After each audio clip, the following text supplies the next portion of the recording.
Safety first for Stranraer, with one defeat in the last 9 games, giving them a cushion at the bottom, enough perhaps to keep them in the division. For Saints, the ambition is loftier. St Mirren in their sights, and this is the kind of game they'll feel they had to win to have any chance of the title. Coyle unable to find Jason Scotland. The Trinidad striker had his sights set on Barry John Corr's goal. Clearly a bit of tweaking required. November the 5th, the last time Stranraer had lost at home, 3-2 to Ross County. Saints aware of the task and the fact it might take something special to open up the home side. That something special came from Coyle and from Scotland. The player-manager delighted at the link-up between himself and his fellow striker. To do this in training is nice, but it's something special when it comes off in a game. Coyle, the architect, and now he was looking for his first St Johnstone goal. This is the only club he hasn't scored for, not for the want of trying. And it might still come for him. Stranraer's whole game plan is based on tight defence, so you can be sure Neil Watt wouldn't be happy with his keeper here. Paul Sheeran almost punished the mistake by Corr. He tried to explain it away to his teammates. Into the second half and for Stranraer, nothing to lose now, and when given the opportunity, Stephen Payne was happy enough to test Kevin Cuthbert.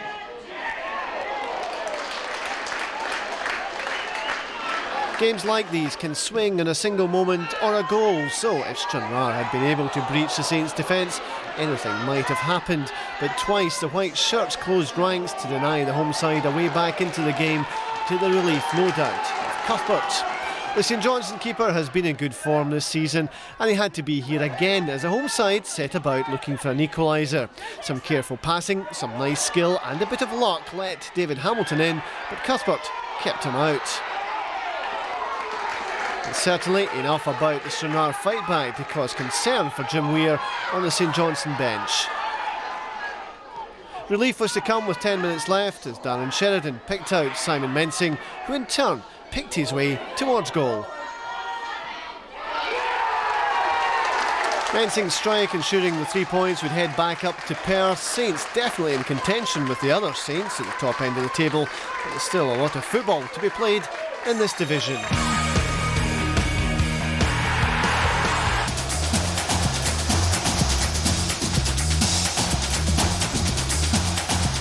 Alan Kernahan's Dundee have been going about their business quietly in recent weeks. They haven't lost a game since the 3-2 defeat to Airdrie on Boxing Day, and they showed why with this move. Kevin McDonald just unable to provide the finish it perhaps deserved. Maybe some early warning signs for Neil Watt. His Stranraer side have won just once away from home this season and lost to Dundee in the Cup just 3 weeks ago. He was hoping to avoid a repeat of that defeat, but it was a case of déjà vu. Brian Daisley firing the home side in front.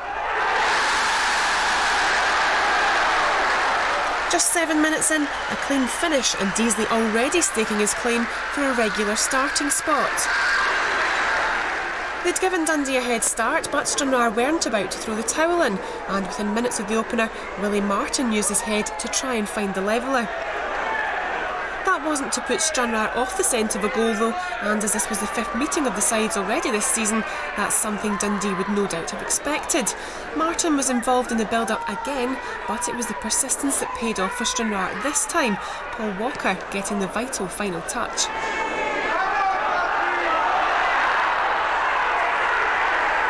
Kernahan won't be too happy with the defending for that goal, but it was the breakthrough Stranraer had been looking for. However, they almost shot themselves in the foot. Simon Lynch given too much space and unlucky not to hit the target. Stranraer surviving that scare then, but they gave Dundee one of their own after the break. Goal scorer Walker setting up Martin this time for another crack at goal. And with keeper Scott Murray beaten, only the woodwork stopped Dundee from falling behind. Close but not close enough, and Dundee fans free to breathe a sigh of relief. That miss was to come back to haunt Stranraer though, who've scored just 8 times away from home this season. Dundee showed them exactly how it should be done, Simon Lynch turning the ball past the helpless Barry John Corr. You can see how much that one meant for a rejuvenated Dundee. They'll be hoping for a similar outcome in the Cup against Airdrie next weekend.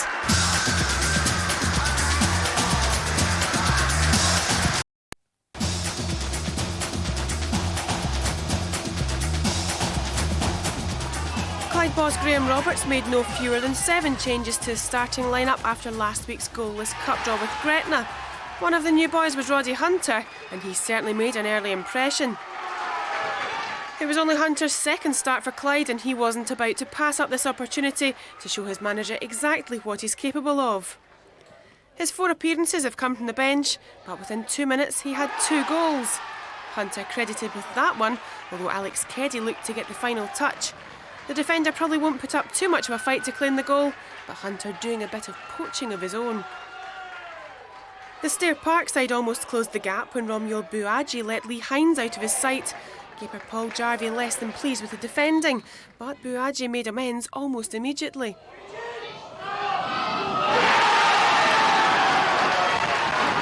Just 1 goal separated these two sides the last time they met, Bouadji making sure this would be no close encounter, and Clyde 3 up with less than half an hour gone. As if to rub salt in Stranraer's wounds, man of the moment Hunter made sure he'd be going home with the match ball, and the half-time whistle still to be sounded. Hunter not happy simply to gather the points, and bagging a hat-trick into the bargain. As if the first 45 wasn't action-packed enough, Clyde were handed the chance to go 5 up, when, guess who? Hunter was brought down by Murray Henderson. Spot kick and not much doubt about it, but Clyde's Michael McGowan could afford the luxury of missing from 12 yards. McGowan disappointed not to get on the score sheet, but it was never going to put the result in any doubt. Barry John Corr, though, proving he was still up to the job, keeping out Kevin McDonald. 4-0 down, but still able to pull off a save from the top drawer, and Stranraer could have gone one better with a goal of their own. Henderson's effort not enough to give the home fans something to shout about. The same man was through in goal a couple of minutes later and stood up well to Bouadji, but this time failing to find the target, a sign if ever one was needed that it wasn't going to be their day. They had another crack at it in any case. David Hamilton denied before sub Lee Sharp found the side netting. That looked to be about it as far as goals were concerned, although Clyde were determined to make this a 5-star performance. Craig Bryson thought he had, only the woodwork getting in his way.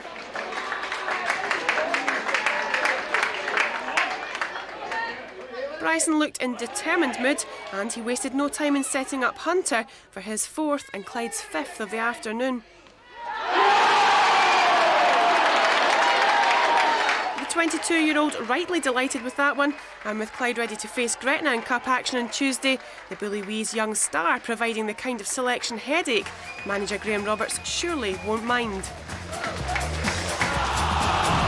thought we dominated it from the first minute, got the balls in behind them, and I could sense from their players that they thought they had an easier game today because we changed the whole team. But we have some talented boys, and we've just given them a chance, give them a chance to go and impress, and they've done it today. It's not like us. We usually make things hard for teams when they come down here, but we gifted 2 early goals, and to lose 2 goals in the first 3 minutes is a hard one to come back from. So, as you say, it was a bad day at the office.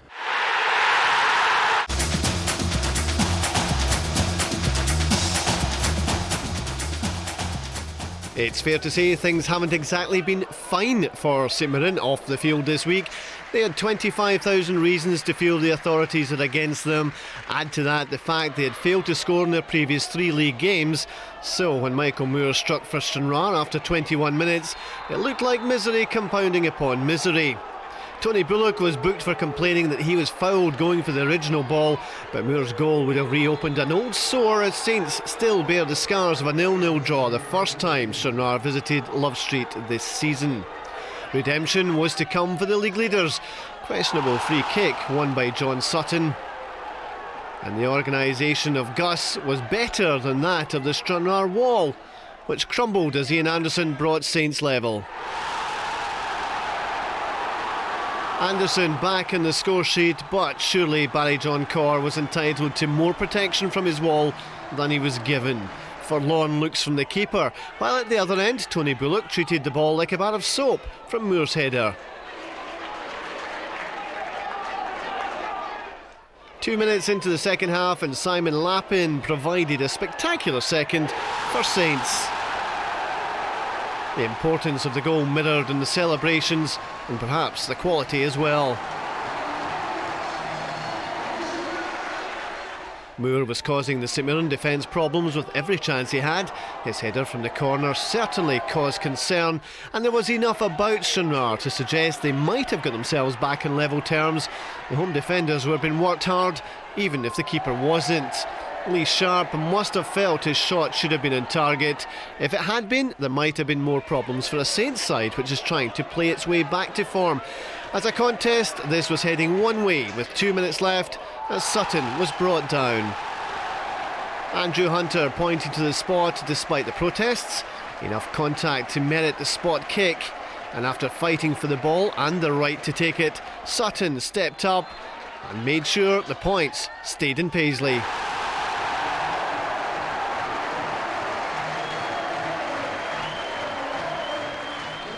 It wasn't quite finished there. Lappin came close to a fourth goal as Saints approach a week that promises to be better than the last one.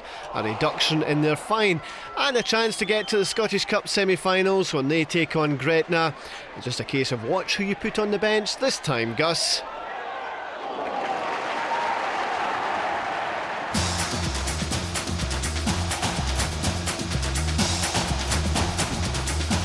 His head might still come for Stranraer at the far side. Ball chipped in, away by Queen of the South. Sharp trying to get there, he won't. Queens have opened it up, can't get away with it. It's come back in. Lee Hines, Sharp is ahead of him. Hines towards the edge of the area. David Hamilton didn't get the shot in. Moore is there, and there's a shot coming in once more, and again from Gilfillan. It's a packed penalty area, and the ball really ricocheting all sorts of places. Alec Keddy looks for Michael Moore. Keddy now with a chance to get the ball into the penalty area. Again, Queen's clear, not properly. Stephen Payne with an effort, and what a shot that was. Had the goalkeeper beaten, but not the bar. And that's as close as we've seen to a goal here this afternoon. And what an effort it was from Stephen Payne against his former side. What a goal that would have been had it gone into the net. Both sides looking for that breakthrough. It very nearly came from Stephen Payne in the first half. You just get the impression, the first goal will be all important in this game, and it almost came there for Stranraer as Michael Moore got on the back of the free kick, just couldn't get his head to the ball.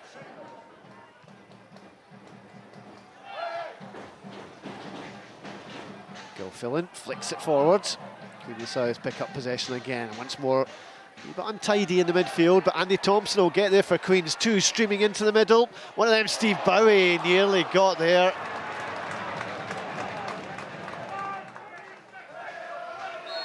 Well, two players might have a go here. Might be Tommy English with the drive. Bowie get in there. Thompson with a chance, and Steve Bowie opens the scoring for Queen of the South. Delight for the players and delight for the supporters. An important goal for the home side as the free kick came in. He got a touch from Bowie first of all. It came back to him, and from a couple of yards he lifted the ball into the corner of the net.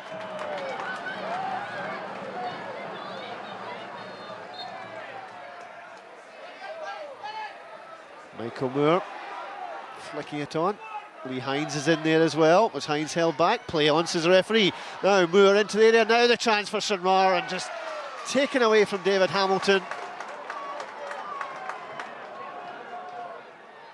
So what response from Stranraer? They came close there. They're going to get close here as well. Off the line. And Stranraer close to an equaliser. Bowie did well. Stephen Payne coming in a second time. Weirdo pick up here, nicely done by Queens. Opened up now, Paul Burns, chance for the second goal for Queen of the South. And is that a penalty kick? It's not, says the referee. And the whole blue end, the whole right hand side of this stadium was looking for a penalty there as Paul Burns went down.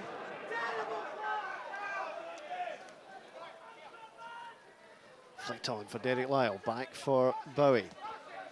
And Queens just showing a wee bit more confidence since they scored that goal. Well, it's a poor ball forward, easily cut out by the defence. Might still come for Queen of the South here. Chance for Paul Burns, and a great shot and a good save from the keeper. Higgins once more. Oh, he struggled to control the ball at first. Gary Wood almost finding a way in there. At the other end, here's the chance now for Lee Hines. Jim Thompson stepped in well. Still will come. Oh, David Hamilton. He had time to control the ball, even take it forward. The home fans urging the referee to blow the whistle into the penalty area. Flicked on. And there's still danger. And could there be something here for Stranraer at the end? And that was as close, I'm sure, as Queen of the South would ever want to see. Willie Martin coming in there, and he was inches away from an equaliser.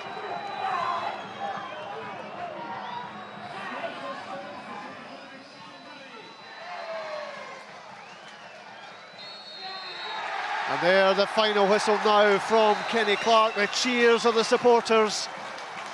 They tell the story of Steve Bowie's first goal of the season that has taken Queen of the South out of the bottom two for the first time this season. It was a game they couldn't afford to lose.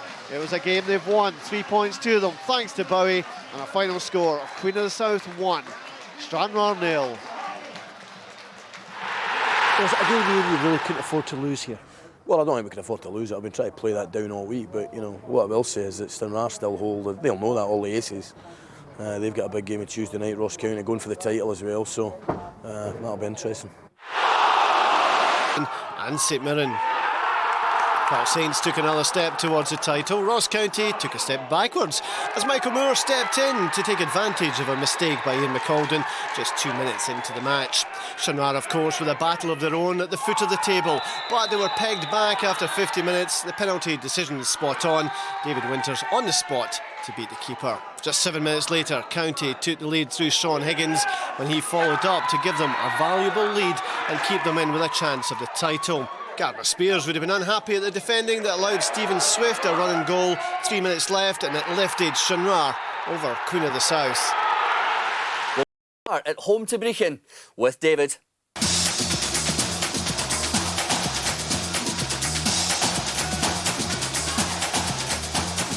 There comes a time in every season when ifs and buts no longer matter, when winning is all that counts and where nothing less than victory will do. That moment was now for a Brechin side that well knows that hard luck stories won't sustain a season. They might have had the first chance, but 2 deflections later they were staring over the cliff edge. Stephen Swift following up his midweek goal with one that owed much to luck, but was welcomed nevertheless by the home side. To go one down within 6 minutes was bad enough for Brechin, but worse was to follow as Michael Moore bustled his way into the area. Penalty given. A touch on the soft side perhaps, but clumsy from Scott Walker.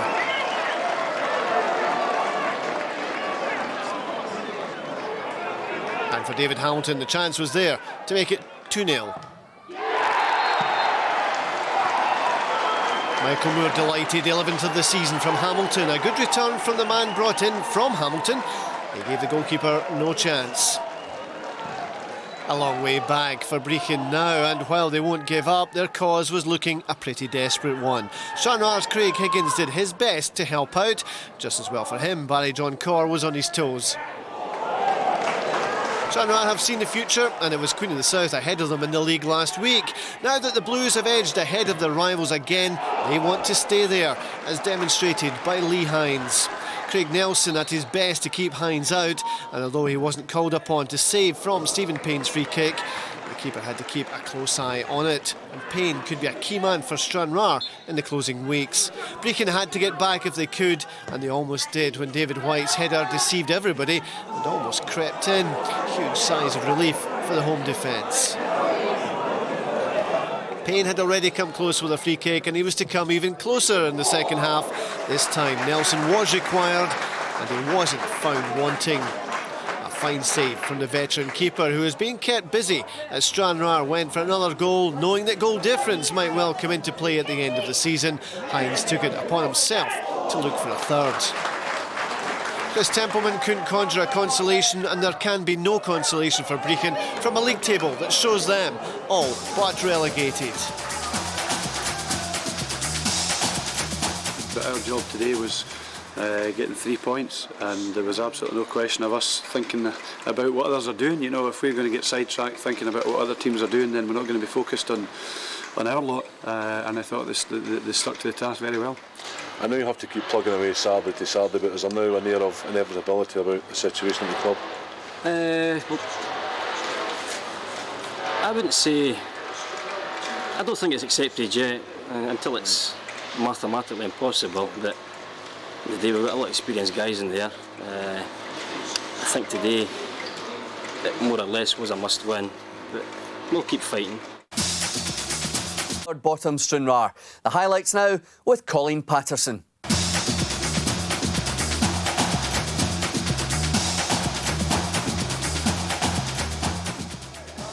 There's no doubt the games are fast slipping away from Saints, but sitting second top, they believe they've still got it all to play for, and with St Mirren losing out, the chase goes on for at least another week. They gave themselves every chance, Jason Scotland getting them off to the perfect start.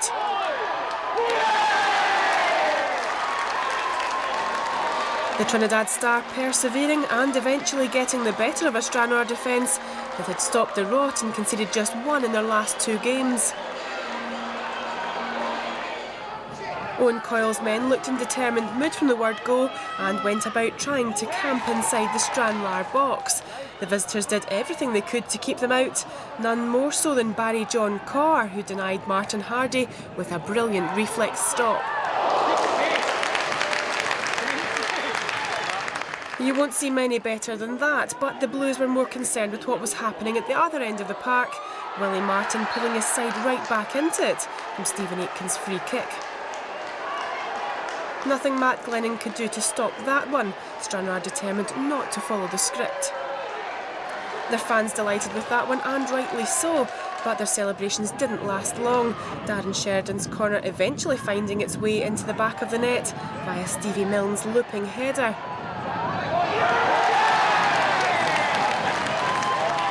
Neil Watt won't be too impressed with his defence for that one, Jason Scotland on the line just to make sure there was no doubt.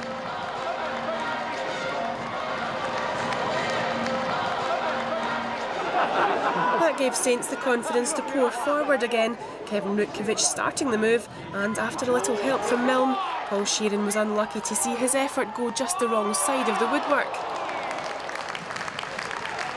A disappointed Sheeran left with his head in his hands, and he wasn't made to feel any better when Stranraer came out after the break and bagged the equaliser for the second time. Stephen Anderson just inches away from an own goal, David Hamilton doing the job for him and turning the ball past Glennon. Game on now, but it was still Saints who posed the biggest threat. Owen Coyle's side haven't lost a game since New Year's Eve, and they didn't look ready to settle for a share of the spoils either. They finally found a way past the Blues' defence, but Ryan Stevenson's effort couldn't find its way past Corr.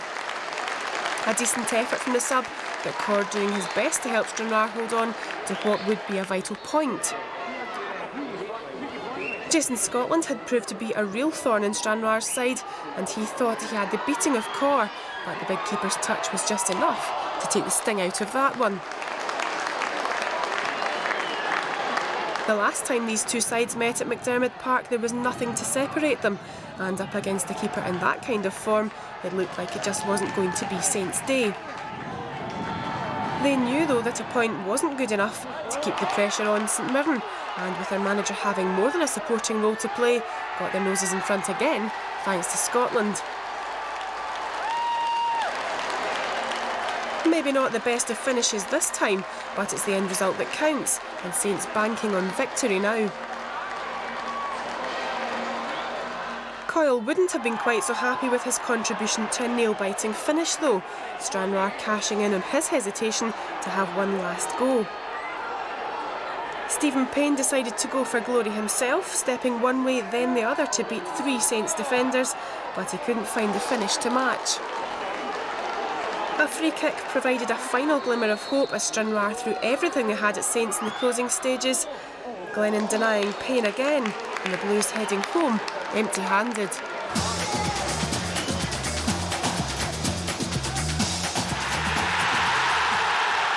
Owen, was there much to play for there today? Well, there's a lot to play for. It was important that we kept on the run we've been on. and as it is, I think Hamilton have beaten St Mirren as well, so it's a very important 3 points for us, and it reduces the gap at the top. I have to say, St Mirren are still big favourites, but we'll keep on chasing them the best we can and see what happens. It's not a hard luck story when you actually come here and you watch the performance that my players have put on today. Every one of them was magnificent. We've come to a club that's got aspirations for SPL football, and you look at our background as to where we've come from in the last 2 or 3 years, and we've had St Johnstone on the back foot for the last 20 minutes.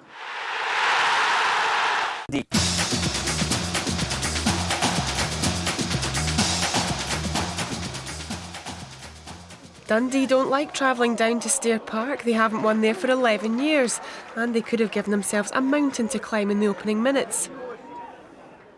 They didn't on that occasion, but Alan Kernahan's side couldn't clear their lines. And when the ball fell to Ian Harty out wide on the left wing, it looked like the chance could be on. Stephen Payne met his cross, but could only head over the bar. Payne putting his hands up for that one, and he'll know he should have at least hit the target.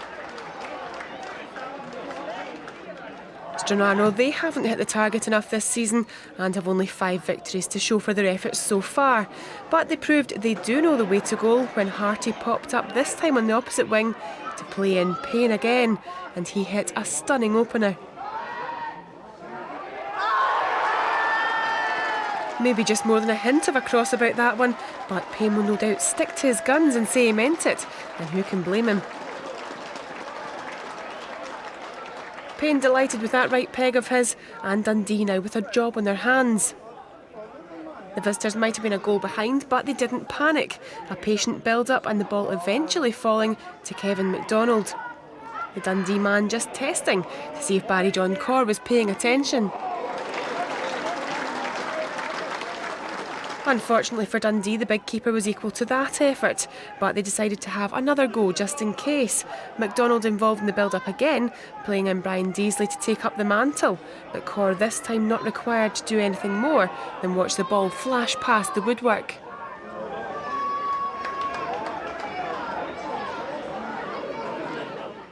The visitors seem to have settled into their stride after Stranraer's early opener, but the home defence was not for rolling over and letting Dundee back into the match.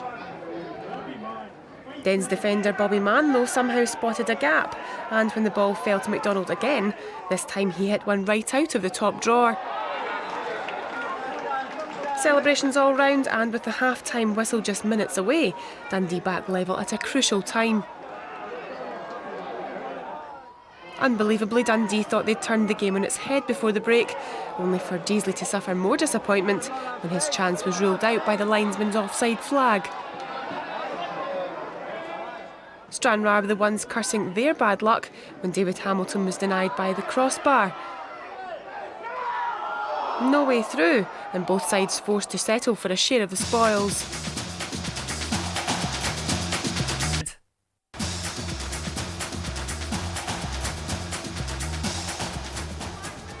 Injury to Lee Hollis saw Airdrie goalkeeping coach Andy Gorham on the bench, but the main action came in front of Barry John Corr. Willie McLaren had the Stranraer keeper picking the ball out of the net after 17 minutes. Big blow to Stranraer's survival hopes. Stephen Payne just never in position to make a challenge with any confidence. Nicely finished by McLaren. Airdrie continued to press and continued to find space behind the visitors' defence. Brian Prunty angled in number 2 to leave Corr helpless. Third goal in 4 games for Prunty, but the first of those 4 Airdrie would win. The player certainly pleased with his efforts, but again there was a lack of cover in the Stranraer defence and they paid the price. It wouldn't help their mood that Queen of the South beat St Johnstone to take a healthy lead over Stranraer with 3 minutes to go. Their day of misery was completed when Kevin Barkey took advantage of the defence standing off to rattle home number 3. A comprehensive victory for the Diamonds, leaving Stranraer looking for a trump card to change their luck in the final 2 games. Queen's the favourites to stay safe.